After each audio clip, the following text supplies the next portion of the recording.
you posed a very interesting question of Arteta on City and Pep on Arsenal. Basically, if you were to switch Arteta and Pep this season, start the season at match week 1, Arteta coaches Manchester City, Pep coaches Arsenal.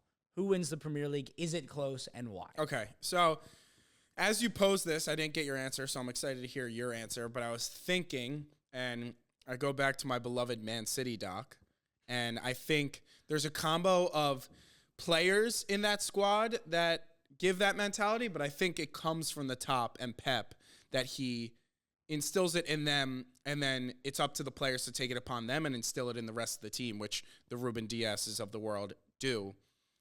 I'm curious how much impact. I think without a doubt, the players in the squad that Man City has is better than Arsenal. Do you agree with that? 100%.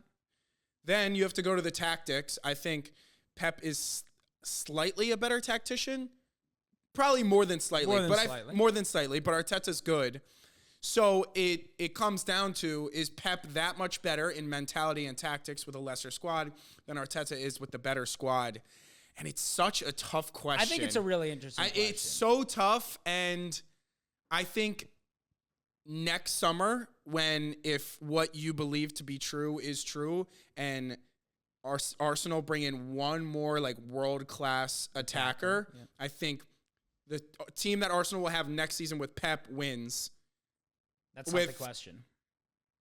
It's this season, and I think I would have to go Arteta with City. I kind of agree. This year.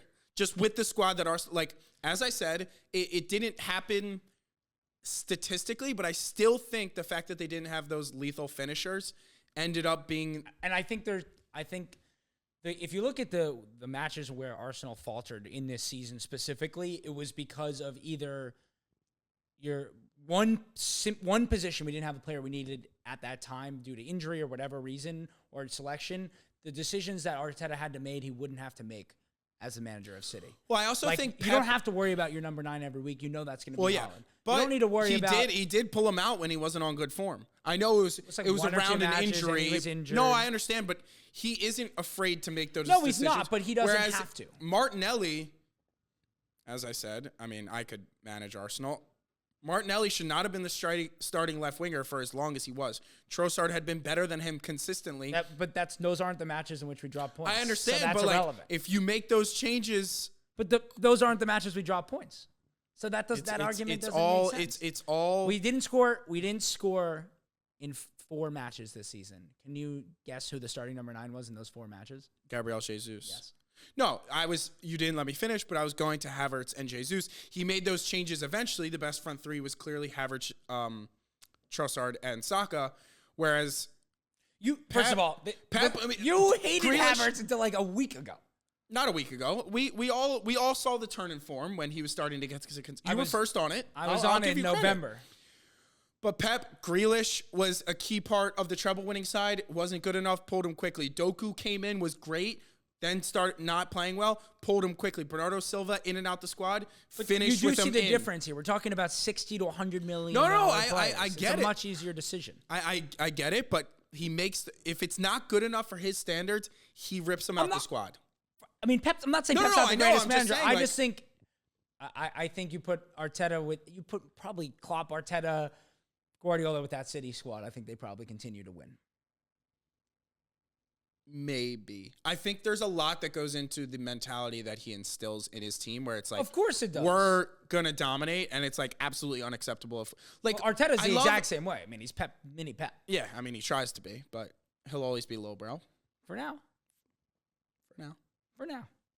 People forget, and I forget, because I read this, and I was like, oh, that's true. I totally forgot. This is Arteta's first managerial job ever. Like, this isn't like when Klopp came in or but I don't want to hear all this. No, but I'm just saying, like, bullshit. Like, he's an amazing manager. We're the best team in the world, and now we're backtracking. Like, I'm not qualifying it in any way. I'm just saying he doesn't have any history of success, like, on his backside. Okay, but the only way you create history of success is by winning. Yeah, very few do it by first doing it in the Premier League. Very few ever. Almost none. No, no one's saying he's not a good even manager, like Arsene but Wenger, who was in fucking... Let's not just coddle him and be like, oh, like he hasn't... I'm not coddling him. I just think it's like... it is an important part of it that even shows how impressive. So that he is. what's your answer? I would go Arteta with City. I just think the City squad, like you keep calling it that game where they had the B team. Like the B team was still the most expensive squad in the Premier League. Like Gvardiol got the pleasure of having to be a £100 million player with zero pressure, tons of time to adapt. It's definitely and nice. now he's hit top form in the most important part of the season. Left back at the he's got something working, and it helps with the money. No one is denying any of that. Just I thought it was bold when you called him the best team in the world, and you were never the best team in the world. We're not here to not make bold takes. Sure. And by the way, you were never the best team in the world. Can you admit that? You were never the best team in the world. We were the best team in the world. Oh, I hate it. You know you weren't deep down.